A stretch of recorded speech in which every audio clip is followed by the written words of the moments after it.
The frigid wind howled through the neighborhood as a little girl's tears froze on her cheeks. "Stepmom locked me outside in the snow," she whispered to anyone who would listen, her small voice nearly lost in the winter storm.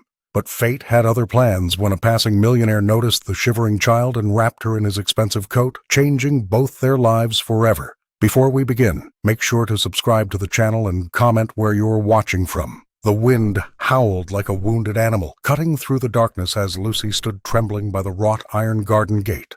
Her small fingers clutched the frozen metal bars, turning white from both pressure and cold. Each breath she exhaled transformed into a ghostly cloud before vanishing into the night. The snow fell relentlessly, gathering on her thin shoulders and melting into her hair, creating rivulets of ice water that trickled down her neck. "Please, let me in," Lucy whispered, her voice barely audible over the howling gale. "I'm sorry," but Evelyn, her stepmother, had locked the door firmly behind her, deaf to the child's pleas. Earlier that evening, Lucy had accidentally knocked over one of Evelyn's precious porcelain figurines while dusting, an unforgivable transgression in the widow's immaculate household. The punishment had been swift and cruel. Banishment into the freezing English winter night. "You'll learn respect," Evelyn had hissed before shutting the door. 20 minutes to think about what you've done." But 20 minutes had stretched into 40, then 60. The church bells in the village square tolled 9 times, their solemn chimes carrying across the snow-blanketed gardens.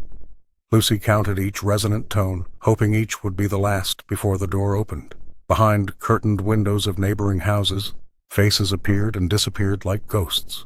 The Wilsons next door saw the small figure huddled by the gate but quickly turned away.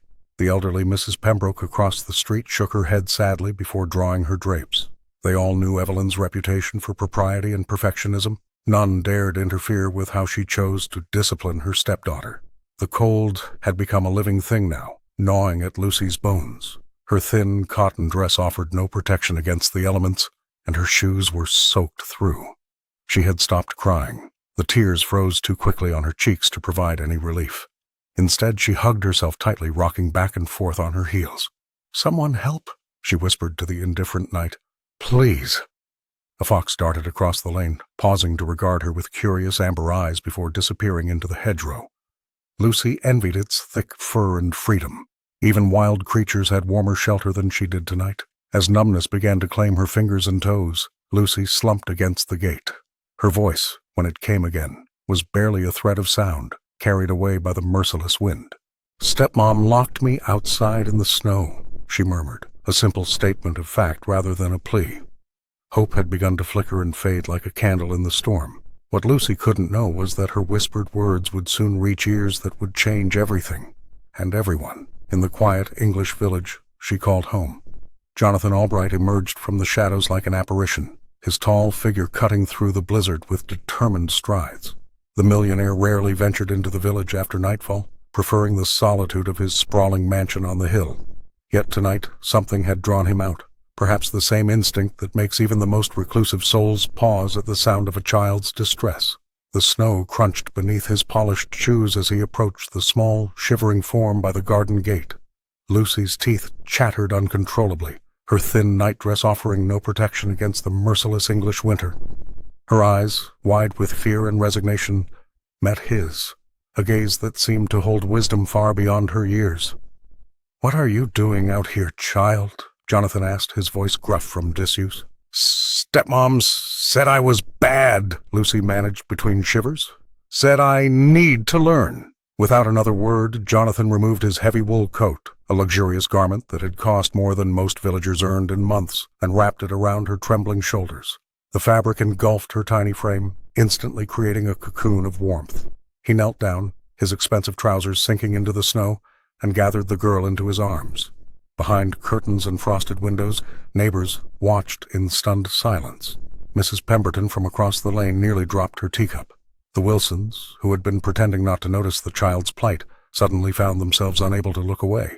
Even old Mr. Finch, notorious for his indifference to village affairs, pressed his weathered face against the glass. "That's Jonathan Albright," someone whispered. "He hasn't spoken to anyone since his wife passed." The widower's intervention was as shocking as it was unexpected. For 3 years, he had been a ghost in his own village, appearing occasionally at the local shop or church, but never engaging, never involving himself in the community's matters. His wealth had built a wall that few dared to scale, and his grief had cemented it. Now, with Lucy bundled securely in his arms, Jonathan turned toward his waiting vehicle. The black automobile stood out starkly against the snow-covered lane, its engine still running, exhaust creating clouds in the frigid air. "You'll be warm soon," he murmured, opening the car door and carefully placing Lucy inside. As the vehicle pulled away, lights began flickering on in houses all along the street. Telephones rang as neighbors called one another, voices urgent with the night's unexpected drama. By morning, the story would reach every corner of the village. How? The reclusive millionaire had wrapped a neglected child in his coat and taken her away from Evelyn's cruelty. What none of them could possibly know was how completely this simple act of compassion would unravel the carefully constructed facades that had defined their community for years. Morning light crept over the riverside village, painting frost-covered rooftops with golden hues. By 7 o'clock, the news of Jonathan Albright's unexpected intervention had spread like wildfire through the narrow lanes and cozy cottages. The millionaire's actions, rescuing little Lucy from the bitter cold, had shattered the carefully maintained distance he'd kept from village affairs for years. At St. Mary's Church, the elderly parishioners gathered early, ostensibly for morning prayers, but primarily to dissect the previous night's drama. Mrs. Pemberton, whose cottage windows directly faced Evelyn's garden gate, recounted the scene with theatrical precision. "Never seen him move so quickly," she whispered, leaning heavily on her walking stick. "Our Mr. Albright, who hasn't attended a single village function in 3 years, suddenly appears like a guardian angel." "Always kept to himself, that one," nodded Beatrice Wilkins, the postmistress. "After his wife passed, he might as well have been a ghost in that mansion." What changed, I wonder? The speculation intensified when Thomas arrived with fresh bread for the church breakfast. The baker had witnessed Jonathan carrying Lucy away, wrapped in his expensive wool coat. His account added fuel to the already blazing gossip. "The poor child was blue with cold," he confirmed, arranging pastries on a tray. "Shivering something terrible." Across the village, Evelyn paced her sitting room, phone pressed to her ear. The widow's carefully cultivated image as a respectable stepmother was unraveling with each retelling of the night's events. She'd spent years building her reputation, the grieving widow who'd taken on another woman's child, with Christian charity. Now, with one frigid night, that facade was cracking. "Margaret, you must help me," she pleaded to her cousin. "People are talking. They don't understand." When Evelyn finally ventured to the village shop that afternoon, she found herself facing uncomfortable silences and averted gazes. The shopkeeper's questions about Lucy's well-being were pointed, lacking their usual warmth. "A simple misunderstanding," Evelyn explained, her smile strained. "Lucy was having a tantrum. I only meant for her to cool down for 5 minutes. You know how dramatic children can be." She elaborated on her version of events at the afternoon tea, insisting Lucy had exaggerated the situation. "The girl has always had an active imagination," she said, stirring her tea with precise movements. Jonathan overreacted to what was merely standard discipline, but her explanations fell flat. The image of the small child shivering in the snow had etched itself into the collective conscience of the village. Behind polite nods and murmured acknowledgments, suspicion lingered in every exchange. By evening, the village had divided into whispered factions, those who believed Evelyn's account, and those who questioned what other cruelties might have occurred behind closed doors. The fire crackled in the grand hearth of Albright Mansion, casting dancing shadows across the ornate drawing room. Lucy huddled beneath a thick woolen blanket, her small hands clutching a steaming mug of hot chocolate that Clara had prepared. The loyal housekeeper moved quietly around the room, adjusting pillows and stoking the flames, her watchful eyes never straying far from the child. Jonathan Albright paced by the window, his silhouette stark against the snowy landscape beyond. "I've done what was necessary," he muttered. "The girl is warm now. We should contact the authorities in the morning." Clara straightened, her normally deferential demeanor giving way to something firmer.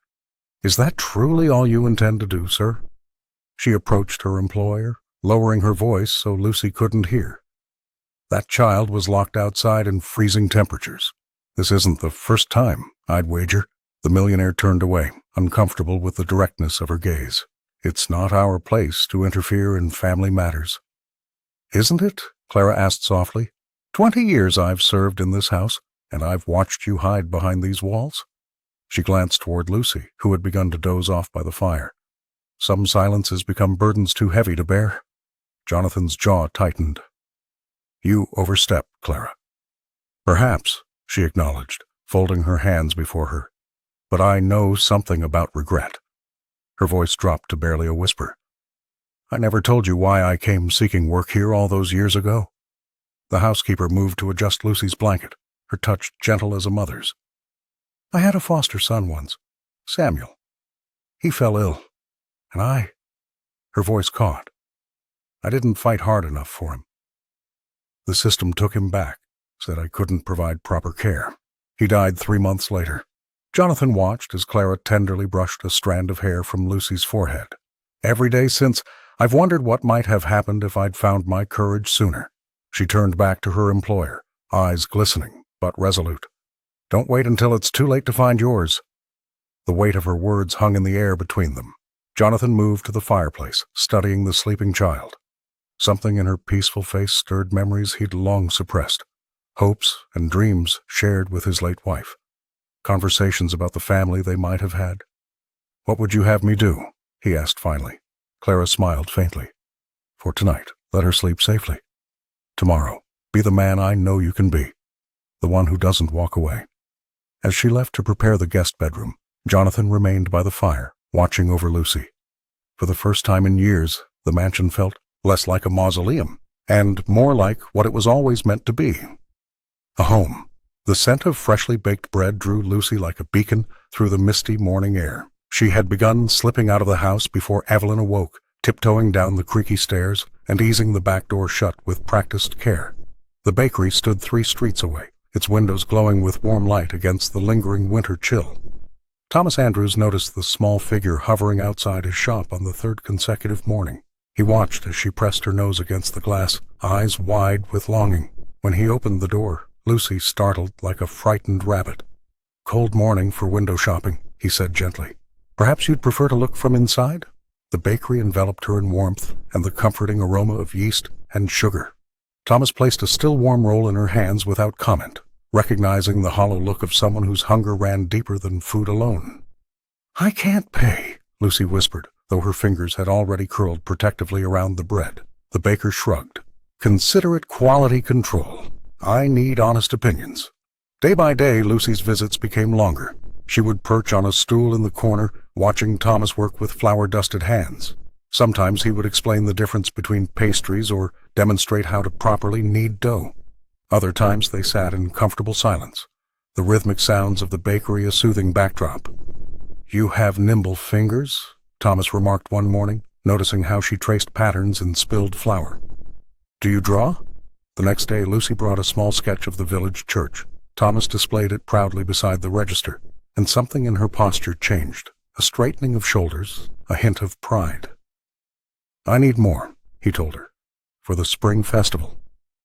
People enjoy art with their bread. Soon, small drawings appeared throughout the bakery, flowers on the menu board, birds on the paper bags, a perfect little rendering of the bakery itself by the window. Customers commented on the charming additions, never suspecting they came from the quiet child who sometimes sat in the corner. For Lucy, the bakery became more than a place of warmth and food. It was a sanctuary where her voice was heard and her talents valued. In Thomas, she found not just kindness but respect, something Evelyn's house had never offered. One morning, as she helped arrange pastries in the display case, Lucy whispered, I wish I could stay here forever. Thomas didn't respond directly, but later slipped an extra pain au chocolat into her pocket. For later, he said, when things seem cold. In the bakery's golden light, surrounded by the evidence of her own creativity, Lucy felt the first fragile seedlings of hope taking root in her heart. The Easter service at the village church was a grand affair, with spring flowers adorning every pew and sunlight streaming through stained glass. Windows. Lucy sat quietly in her Sunday best, a dress Evelyn had insisted she wear to keep appearances. The little girl clutched a drawing to her chest, a haunting depiction of the snowy garden where she had spent that terrible night. Mrs. Bennet, a kindly elderly woman who always smelled of lavender, leaned over from the neighboring pew. What a lovely drawing, dear, she whispered, her eyes crinkling with genuine warmth. Lucy hesitated, glancing around to ensure Evelyn was distracted by conversation with the vicar's wife. The child's fingers tightened around her artwork as she leaned toward the older woman. "It's where I was locked outside in the snow," she whispered, her voice barely audible above the organ prelude. "Stepmom left me there all night until Mr. Albright found me." Mrs. Bennet's eyes widened, her hand flying to her mouth. She patted Lucy's shoulder gently before turning to whisper to her friend beside her. By the time the sermon ended, Lucy's whispered confession had traveled through the congregation like electricity, passed from ear to ear with gasps of horror and sympathetic glances toward the small figure in the front pew.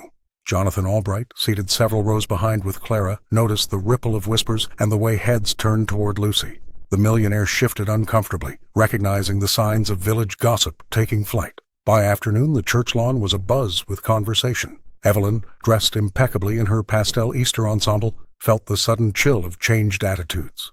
Conversations halted when she approached. Mothers pulled their children closer as she passed. "Lucy has such an active imagination," Evelyn announced loudly to anyone who would listen during the Easter egg hunt. "Children can be so dramatic, can't they?" Turning a simple timeout into some grand tragedy. Her laugh rang hollow across the churchyard. The stepmother placed her hand on Lucy's shoulder, fingers digging in slightly. "Isn't that right, darling? You do love your little stories." Lucy stared at her shoes, saying nothing. "Poor child," whispered Margaret to her circle of friends, loud enough for her cousin to hear. "Imagine making up such terrible things for attention." Her words seemed sympathetic, but her eyes gleamed with the satisfaction of watching Evelyn squirm. That evening, Evelyn paced their sitting room, phone pressed to her ear. "She's becoming manipulative," she insisted to a friend. "I need to get control of this situation before my reputation is completely destroyed." Outside her window, spring flowers pushed through the soil where snow had once fallen, indifferent to the storm brewing inside the house. The spring fundraiser at the village church became the perfect stage for Evelyn's performance. She arrived in her finest dress, a checkbook conspicuously visible in her handbag. As the collection plate passed, she made a show of writing a figure that caused the elderly treasurer's eyebrows to shoot upward. "For the Children's Winter Coat Fund," Evelyn announced, her voice carrying across the pews. "No child should ever be cold or neglected." The irony wasn't lost on Lucy, who sat quietly in the corner, small fingers tracing patterns on the wooden bench. The congregation murmured appreciatively, and several women who had been whispering about the incident now nodded approvingly at Evelyn. "Such generosity," Mrs. Whitfield declared, patting Evelyn's arm. "You've always had such a heart for the less fortunate." The widow smiled, her eyes darting to ensure Jonathan Albright had witnessed her charitable act. He had, though his expression remained unreadable as he stood near the back, hands clasped behind his back. Later that afternoon, Lucy slipped into Thomas's bakery, the bell above the door announcing her arrival. The familiar scent of fresh bread enveloped her like a warm embrace. "Just in time," Thomas said, sliding a small pastry across the counter. "I saved the last cinnamon twist for my favorite artist." Lucy smiled, taking a small bite before speaking. "Everyone thinks she's so nice now," she whispered. "Because of the money." The baker wiped flour from his hands, understanding immediately. "People see what they want to see, Lucy. But some of us know better." She nodded, breaking off another piece of pastry. "I did something that night," she confided, voice barely audible. "When she locked me out." Thomas leaned closer, patient and attentive. "I found a candle in my pocket. From the Advent service." Lucy's eyes grew distant with the memory. "I lit it and put it in the snow. I thought maybe someone would see it. Like a lighthouse," Thomas offered gently. "Yes." Lucy nodded.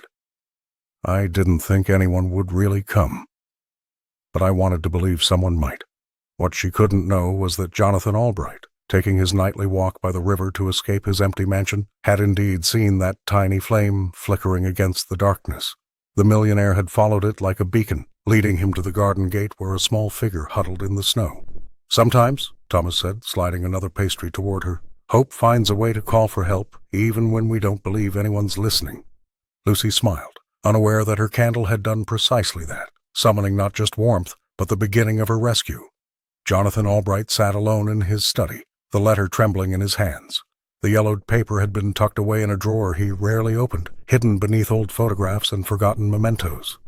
His late wife's handwriting flowed across the page, elegant yet urgent, as if she had known he would need these words years after her passing. "If fate ever presents you with a child who needs help," she had written, "don't turn away as we once did. Some regrets are too heavy to carry, my love." The millionaire placed the letter on his mahogany desk and walked to the window. Outside, snow continued to fall, reminding him of the night he'd found Lucy shivering by that garden gate. The memory stirred something painful within him, a wound he'd spent years trying to forget. 15 years earlier, Jonathan and his wife had begun the process to foster a young boy named Michael. The paperwork was nearly complete when fear overwhelmed them both. What if they couldn't provide what the child needed? What if they grew attached, only to lose him? In the end, they had withdrawn their application, telling themselves it was for the best. 6 months later, his wife fell ill. During her final days, she spoke often of that decision, wondering if they had missed their chance at the family they'd always wanted. "You're thinking about her again?" Clara said softly, entering with a tray of tea. The housekeeper knew him too well. She placed the tray beside the letter, her eyes lingering on the familiar handwriting. "Lucy reminds me of what might have been," he admitted. Clara nodded. "The girl needs someone, sir." "Just as you do." Jonathan turned back to the window. "What if I fail her? What if I'm not capable of being what she needs? And what if you are?" Clara countered. "What if this is exactly what your wife hoped you would find?" Later that evening, Jonathan stood in the doorway of the guest room where Lucy slept peacefully. The child had begun to trust him, in small ways, accepting his coat, sharing her drawings, allowing herself brief moments of vulnerability in his presence.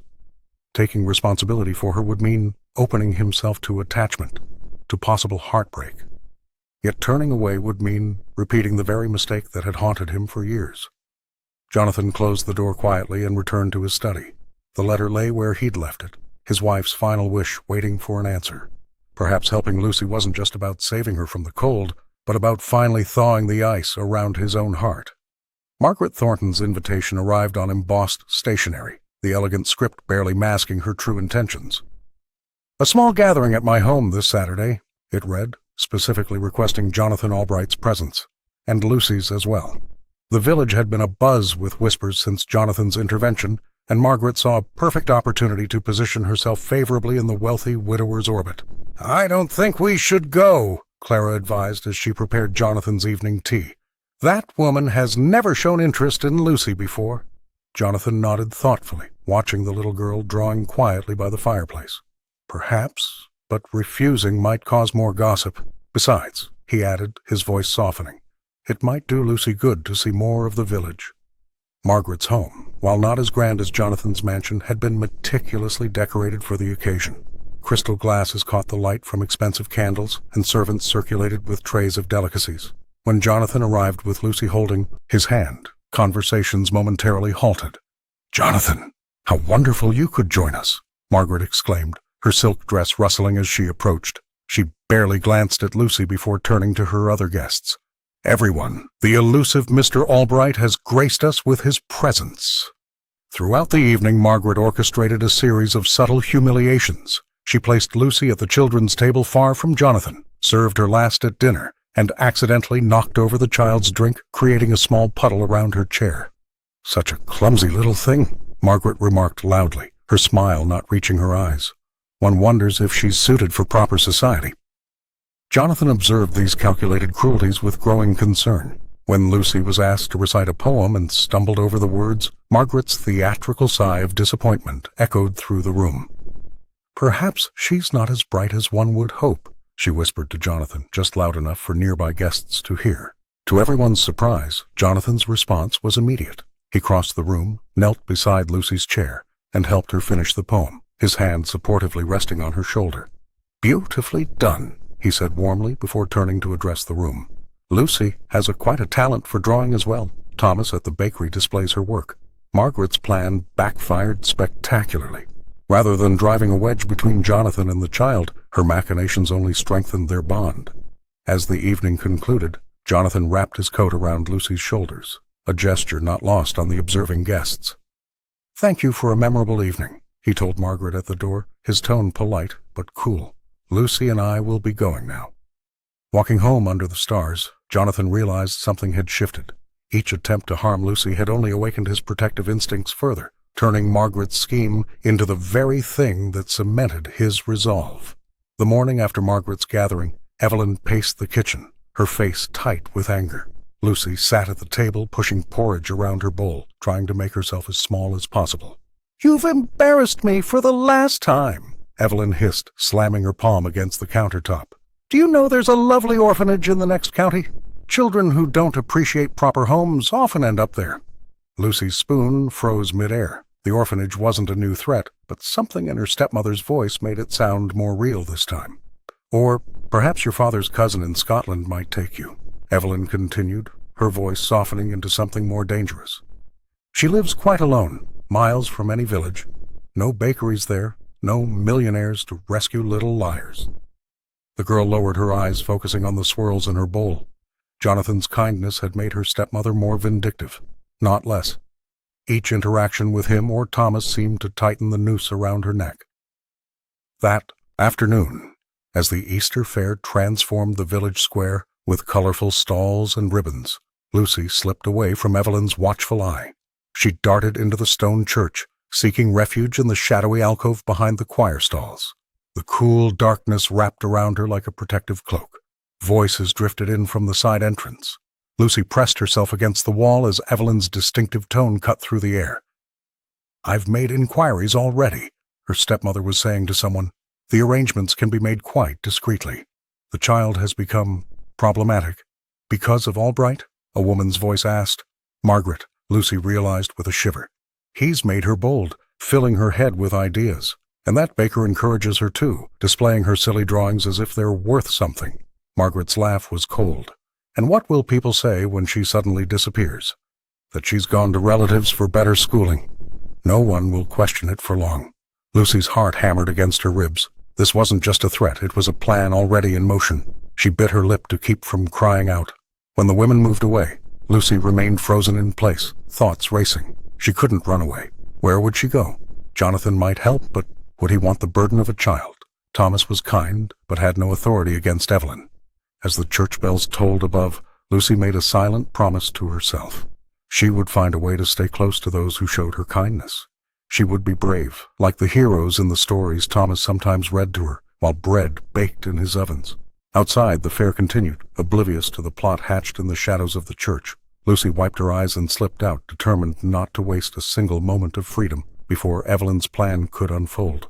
Rain lashed against the window panes of Jonathan Albright's mansion, creating a rhythmic backdrop to the crackling fire in the study.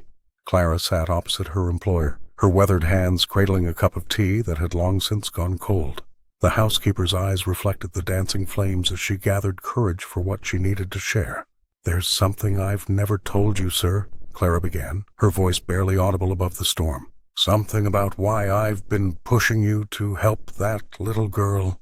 Jonathan leaned forward in his leather armchair, setting aside the financial papers he'd been reviewing. In the weeks since he'd rescued Lucy from the snow, Clara had been his most vocal advocate for continued involvement in the child's life.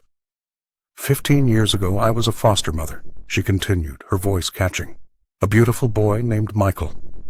He was 7 when he came to me. Same fragile look in his eyes that Lucy has." The millionaire watched as Clara's composure momentarily crumbled. In 20 years of service, he'd never seen her vulnerability so plainly displayed. "Michael had leukemia. The doctors said he might recover with proper care." She paused, tracing the rim of her teacup. "For 2 years, he was my whole world. I believed he would make it." Lightning flashed, briefly illuminating the room in harsh white light.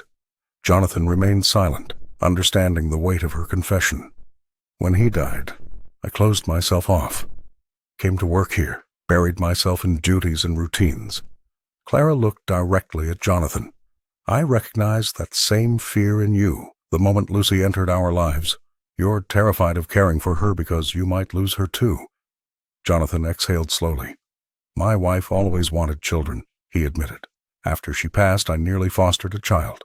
The paperwork was completed, the room prepared, but at the last moment I couldn't bear the thought of more loss." "And now?" Clara asked gently. "Now I see Lucy's drawings, hear her quiet footsteps in the hallway when she visits, and I'm paralyzed by the same fear." Jonathan ran a hand through his silver-streaked hair. "What if I fail her?" Clara reached across and placed her hand on his arm. a breach of professional boundaries neither mentioned. "We both know what it's like to lose someone," she said, "but I've learned the hard way that the pain of never trying is far worse than the risk of loving again." Outside, the storm began to subside, the rain softening to a gentle patter against the windows. In its wake, a new understanding formed between employer and housekeeper, two wounded souls finding unexpected common ground in their shared fears and unspoken hopes. Thomas stood behind his bakery counter, arranging freshly baked scones as the bell above the door jingled. He looked up to see Evelyn striding in, her face pinched with disapproval. The few morning customers quieted their chatter, sensing the tension that followed her like a shadow. "A word, if you please," Evelyn demanded, her voice carrying across the small shop. "About my stepdaughter." Thomas wiped flour from his hands. "Of course," he replied calmly, though his heart raced. He'd been expecting this confrontation. "You're encouraging disobedience," she hissed, leaning across the counter. "Feeding her, letting her linger here for hours. She has chores at home, responsibilities." An elderly woman pretended to examine bread loaves while clearly eavesdropping. Two other customers exchanged knowing glances. "Lucy is welcome here any time," Thomas said firmly. "She helps with the displays." "The customers love her drawings." Evelyn's eyes narrowed. "She's manipulating you, just as she does everyone else. The poor, pitiful orphan act." "It's quite the performance." "She's a child," Thomas replied, his voice steady despite his anger. "A talented, kind-hearted child who happens to enjoy my cinnamon rolls." Later that afternoon, Thomas noticed the bakery unusually quiet. Mrs. Pemberton, who normally stopped by for her daily loaf, crossed the street to avoid his shop. The butcher's wife, once chatty and friendly, now barely nodded when they passed on the village lane. By week's end, his daily sales had dropped noticeably. Clara confirmed his suspicions when she came to purchase bread for Jonathan's household. "Evelyn's been busy," she said quietly, "telling anyone who'll listen that you're interfering with her parental authority." Some believe her, Thomas sighed. "And the others?" "Too afraid to cross her," Clara admitted.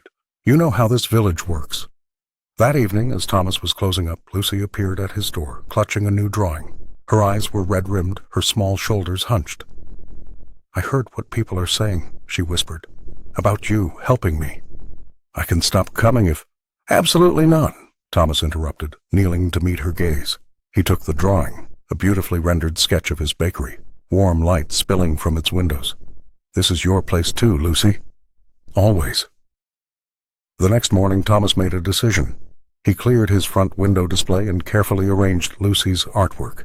Scenes of the village, the river, the bakery, each one signed with her name. Above them, he placed a small sign, "Local Artist Showcase." When the first curious customers entered, Thomas stood tall behind his counter. His business might suffer, but some things mattered more than bread sales or village gossip. In a community ruled by appearances and whispers, his quiet defiance spoke volumes. In the small attic room of Evelyn's house, Lucy sat cross-legged on her bed, a stack of paper beside her. The space was sparse, a single bed, a rickety dresser, and a window that rattled with each gust of wind. Despite the chill that seeped through the thin walls, her fingers moved with determined precision across the page. Night after night, she filled sheet after sheet with drawings of the garden, the iron gate, the snow-laden branches, and the small candle she had lit in desperation. Each sketch captured a different angle, a different memory of that terrible night. Some showed the garden from above, as if she were a bird looking down at a small figure huddled against the gate. Others depicted the snow falling in thick flakes around a tiny flame. "It helps me not be so scared," she whispered to herself, adding shadows to the garden path where her footprints had once marked her desperate circles to stay warm. When Jonathan Albright invited her to the mansion for tea one afternoon, Lucy brought her sketchbook, clutching it protectively as Clara served warm scones and hot chocolate. The housekeeper smiled gently at the girl, noticing how she'd begun to relax in their company, though her eyes still darted occasionally toward the exits. "What's that you're holding?" Jonathan asked, his voice softer than usual. He'd been making efforts to seem less intimidating, Clara had noticed. Lucy hesitated before sliding the book across the table. "Just drawings." The millionaire opened it carefully, his expression changing as he turned. Each page. The garden appeared again and again, sometimes blanketed in darkness, sometimes illuminated by moonlight or the faint glow of a single flame. "You've drawn the same place many times," he observed, not accusingly but with genuine curiosity. "It's where you found me," Lucy replied, her voice barely audible.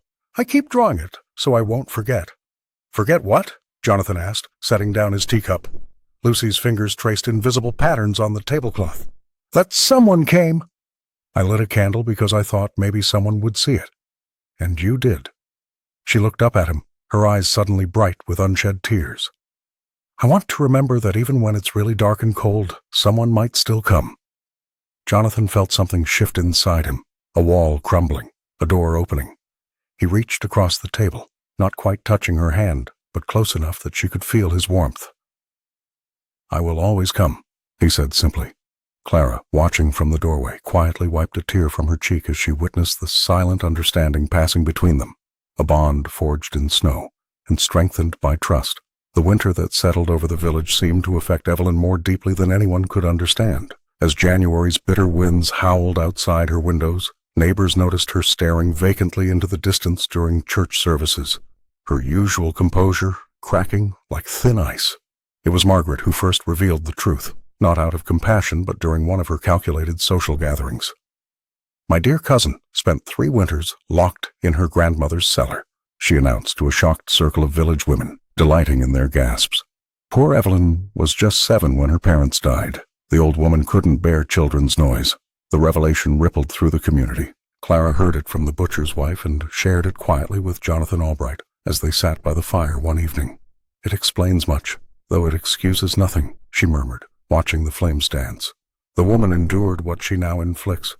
Jonathan nodded silently, recalling Lucy's drawings of the snowy garden, cycles of pain repeating through generations like bitter inheritance. When Thomas heard the story, he observed Evelyn differently as she collected her daily bread. Her rigid posture, her trembling hands when snowflakes began to fall, all spoke of wounds never properly healed. The baker offered her a warm roll once, a small kindness. She accepted it with such startled gratitude that for a moment he glimpsed the frightened child within.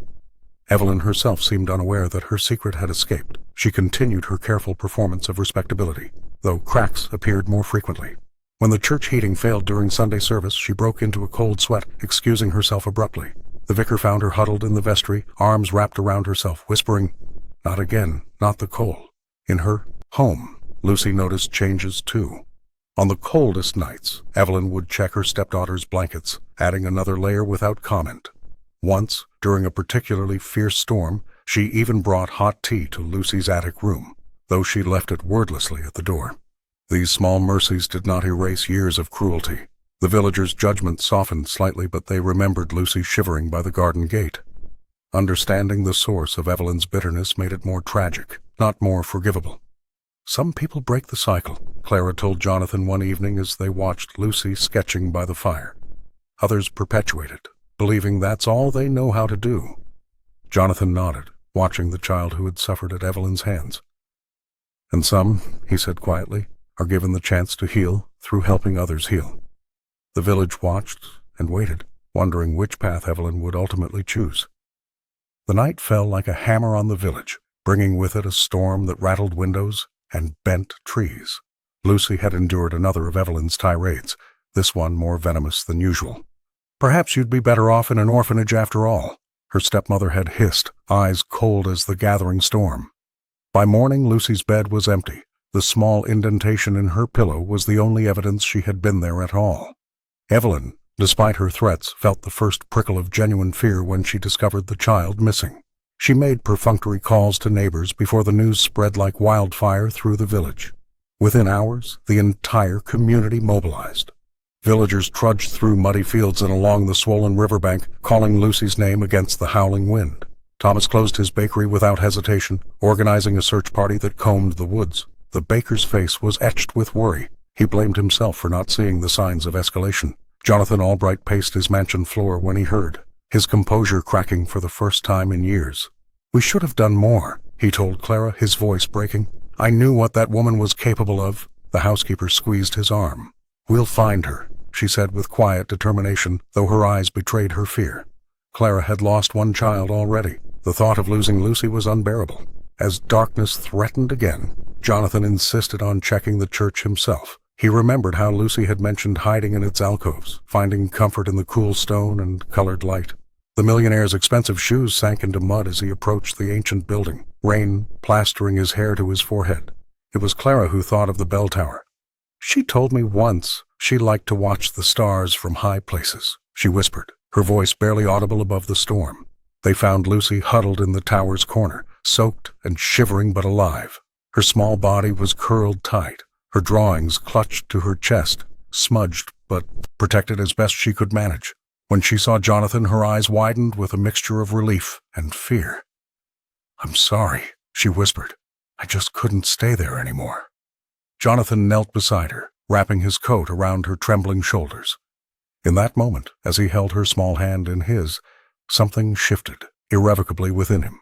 This wasn't charity or obligation anymore. This was love, terrifying, overwhelming, undeniable. "You never have to go back," he promised, his voice thick with emotion. "Never again." Clara watched them, tears mingling with raindrops on her weathered face. The stakes had indeed become clear. This was about saving not just a child, but also the man who had locked himself away from life for far too long. The church hall fell silent as Margaret Albright rose to her feet, her silk scarf fluttering with practiced drama. The council meeting had been called to discuss the upcoming summer charity drive, but everyone knew the real agenda hung unspoken in the air. "Lucy, I can remain silent no longer," Margaret announced, her voice carrying to the rafters where pigeons nested undisturbed. "While we discuss charity, there's a child in our midst who has suffered greatly." Her eyes fixed on Evelyn, who sat rigid in the third pew, fingers clutching her handbag. Reverend Phillips cleared his throat uncomfortably. "Perhaps this isn't the appropriate forum? When is it appropriate to discuss a child locked outside in freezing temperatures?" Margaret countered, producing a small envelope. "I have collected statements from neighbors who witnessed Lucy shivering at the garden gate that night. Mrs. Pembroke saw her from her kitchen window for over an hour before Jonathan intervened." Gasps rippled through the assembly. Evelyn's face drained of color as her carefully constructed facade began to crumble. "And there's more," Margaret continued, emboldened by the reaction. "Thomas has documented occasions when Lucy came to his bakery hungry, claiming she hadn't been fed since breakfast the previous day." She glanced at the baker, who nodded solemnly from his seat near the back. Evelyn shot to her feet. "These are vicious lies. Lucy has always been difficult, prone to exaggeration and manipulation. You're all being fooled by a child's fantasies." "Is this a fantasy?" Margaret held up one of Lucy's drawings, a small figure huddled in snow beside a looming house, a tiny candle melting into the white. "Or this." She produced a doctor's report detailing mild frostbite on Lucy's fingers from that winter night. The villagers exchanged horrified glances. Mrs. Pembroke, a retired nurse who had watched from her window that fateful evening, stood shakily. "I saw it with my own eyes. I should have done something sooner." Evelyn's composure shattered completely. "You don't understand what it's like. That child has been nothing but a burden since her father died. Always needing, always wanting." Her voice cracked with a mixture of rage and something deeper, perhaps the echo of her own childhood neglect. The Reverend's face hardened. "Evelyn, I think it's best you leave now." As she stormed out, the church doors banging behind her, a weight seemed to lift from the village's collective conscience. The truth, finally spoken aloud, hung in the air like the dust motes dancing in the stained glass light. For the first time, judgment had turned, and in that turning, something else began to take shape. The possibility of justice for a little girl who had suffered in plain sight for far too long. The embers in the hearth cast long shadows across Jonathan Albright's study, as he sat with Clara and Thomas, the weight of recent events hanging heavy in the air. The village's confrontation with Evelyn had left everyone shaken, but for Jonathan, it had cracked open something deeper, a truth he'd buried beneath years of careful isolation. "There's something I need to tell you both," Jonathan said, his fingers tracing the edge of an old photograph frame on his desk. "It's about why I've kept my distance from everyone, especially children." Clara settled into an armchair, her weathered hands folded in her lap. Thomas leaned against the bookshelf, still dusted with flour from his morning baking. 8 years ago, I applied to become a foster parent," Jonathan continued, his voice barely above a whisper. "There was a boy, Daniel, just 6 years old. His parents died in an accident, much like my Sarah had." He paused, swallowing hard. "We connected immediately. For 3 weeks he stayed here while the paperwork was being processed. The millionaire stood and walked to the window, gazing out at the garden where Lucy now played on sunny afternoons. Then I panicked. The thought of loving someone again, of potentially losing them. His voice cracked. I withdrew my application, told the agency I wasn't ready. Thomas shook his head, understanding dawning in his eyes. That's why you hesitated with Lucy. I've regretted it every day since, Jonathan admitted. Daniel went to another family. Good people, I made sure of that. But I've never forgiven myself for my cowardice. Clara rose slowly from her chair and approached her employer. In 20 years of service, she had never seen him so vulnerable. Jonathan, she said, using his first name for perhaps the first time. We all carry regrets. Mine is the foster daughter I couldn't save from illness. Thomas has his own stories. She glanced at the baker, who nodded solemnly. But Lucy is here now. She needs you, not perfection, just presence. What if I fail her too? Jonathan asked, the question hanging in the air. Thomas stepped forward. You already didn't fail her. That night in the snow, you acted when no one else would. It's never too late for redemption, Clara added, her eyes bright with unshed tears. Not for you, not for any of us. Jonathan turned from the window, his face transformed by resolve. Then I'll do whatever it takes to make this right, for Lucy. And for yourself, Clara reminded him gently.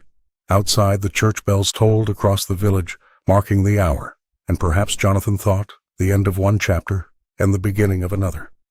The village square burst into vibrant life as the midsummer fair arrived, a kaleidoscope of colors against the clear blue sky. Bunting fluttered between lampposts, and the melody of a string quartet floated above the cheerful chatter of villagers. The transformation from the bitter winter months was complete. Flowers bloomed in every corner, and the air carried the sweet scent of strawberries and freshly cut grass. Lucy stood on tiptoe at Thomas's bakery stall, carefully pinning her drawings to the wooden frame. Her small hands worked meticulously, arranging each picture with deliberate care. The baker watched with pride, occasionally adjusting a ribbon or straightening a corner when she couldn't quite reach. Your drawings have brought more customers than my cinnamon buns, Thomas said, ruffling her hair affectionately. The girl smiled shyly, her eyes darting to where a small crowd had gathered to admire her artwork. Scenes of the village in all seasons, but notably absent were any depictions of snow. Across the square, Jonathan Albright moved through the crowd, nodding politely to villagers who now regarded him with newfound respect, rather than whispers. Clara followed a few steps behind, carrying a basket of fresh lemonade and biscuits. The housekeeper's face had softened over the past months, the lines of worry gradually replaced by quiet contentment. She looks happy, Jonathan murmured, watching Lucy from a distance. Clara nodded. She belongs here, with people who care. The festive atmosphere tensed suddenly as Evelyn appeared at the edge of the fair. Her face was drawn, her steps determined as she marched toward Thomas's stall. Several villagers paused their conversations, eyes following her progress with undisguised interest. Lucy, she called sharply, you're needed at home. Come now. The child froze, her small body tensing like a startled deer. Thomas stepped forward protectively, one hand resting on Lucy's shoulder. She's helping me today, he said firmly. We've discussed this. Evelyn's eyes narrowed. She is still my stepdaughter. I decide where she goes. The crowd around them grew silent. Margaret, never one to miss drama, edged closer, her expression a mixture of curiosity and anticipation. Several women from the church committee exchanged knowing glances, their earlier judgments now firmly redirected. Lucy clutched one of her drawings tightly, creasing the paper between her fingers. For a moment the fair seemed suspended in time, the music continuing but unheard, the sunshine bright but suddenly cold. Jonathan moved forward through the parting crowd, his tall figure commanding attention without a word.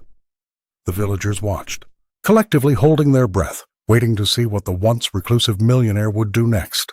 The village square hummed with excitement as the midsummer fair reached its crescendo. Colorful banners fluttered in the gentle breeze, and the aroma of Thomas's freshly baked goods mingled with the scent of summer blooms. Jonathan Albright stood at the edge of the crowd, watching Lucy help arrange pastries at the bakery stall, her small hands working with newfound confidence. Across the square, Evelyn paced nervously, her eyes darting between Lucy and the villagers who now regarded her with unveiled suspicion. The widow's carefully constructed facade had crumbled in recent weeks, leaving her desperate for one final attempt to assert control. "Lucy," she called sharply, moving toward the bakery stall. "It's time to come home now." The girl froze, her shoulders tensing as Thomas stepped protectively closer. Clara, who had been chatting with elderly parishioners nearby, moved swiftly toward them, her normally gentle expression hardening. Jonathan took a deep breath. The moment he had been preparing for had arrived. With purposeful strides, he crossed the square toward the central stage where the village band had just finished playing. Conversations hushed as the millionaire, known for years of reclusion, climbed the wooden steps and turned to face the gathered crowd. "Your attention, please," he called, his voice carrying across the suddenly silent square. Lucy looked up, confusion written across her face. Jonathan extended his hand toward her, and after a moment's hesitation, she made her way through the parting crowd. When she reached the stage, he placed his hand protectively on her shoulder. "Many of you have whispered about what happened on that snowy night," he began, his voice unwavering. "You've speculated about why I intervened. The truth is simple. No child deserves to suffer in the cold." Evelyn pushed forward. "This is absurd. She's my stepdaughter." "She is a child who deserves protection," Jonathan interrupted, his tone brooking no argument. "And I stand before you all today to make a promise." He removed his summer jacket, lighter than his winter coat, but symbolic all the same, and wrapped it around Lucy's shoulders. "She will never be left out in the cold again. From this day, she is mine to protect." Gasps rippled through the square. Margaret's mouth fell open in shock while Clara's eyes filled with tears of relief. Thomas smiled broadly from his stall, nodding in approval. Evelyn's protests faltered as the crowd's murmurs grew louder, their judgment clear. Lucy, wrapped in Jonathan's jacket, looked up at him with wonder, her face illuminated by the summer sun. For the first time since that fateful snowy night, she felt truly safe, truly home. The widower squeezed her shoulder gently, his public declaration marking not just a new beginning for Lucy, but his own emergence from the shadows of grief and isolation. The mansion on the hill, once a silent monument to grief, now echoed with the sound of Lucy's laughter. Jonathan Albright watched from his study as the little girl chased butterflies across the garden, her drawings proudly displayed on every available surface of his once austere home. The transformation wasn't just in the physical space, but in the people who inhabited it. "She's asked if we might plant sunflowers next week," Clara said, setting down a tray of tea. The housekeeper's eyes crinkled with joy, the shadows of her own past losses softening in the light of this new beginning. "I've never seen the East Garden look so alive." Jonathan nodded, watching as Thomas arrived with a basket of fresh pastries, his bakery business now thriving again as the village's opinion had shifted. The baker had become a regular visitor, teaching Lucy how to knead dough and create the little decorative shapes she loved so much. "The village council has approved your petition," Thomas announced, setting down his offerings. "It's official, as of this morning." Lucy looked up from her play, eyes wide with hope, but still cautious, a habit formed from years of disappointment. "Really true? Really true," Jonathan confirmed, his voice steady despite the emotion threatening to overwhelm him. The adoption papers were merely a formality.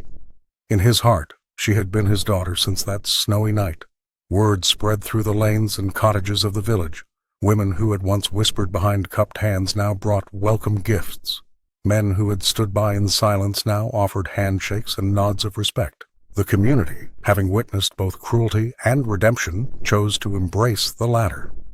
Evelyn remained in her house at the edge of town, her social standing diminished, but not destroyed. Some villagers, remembering their own failures of courage, extended small kindnesses.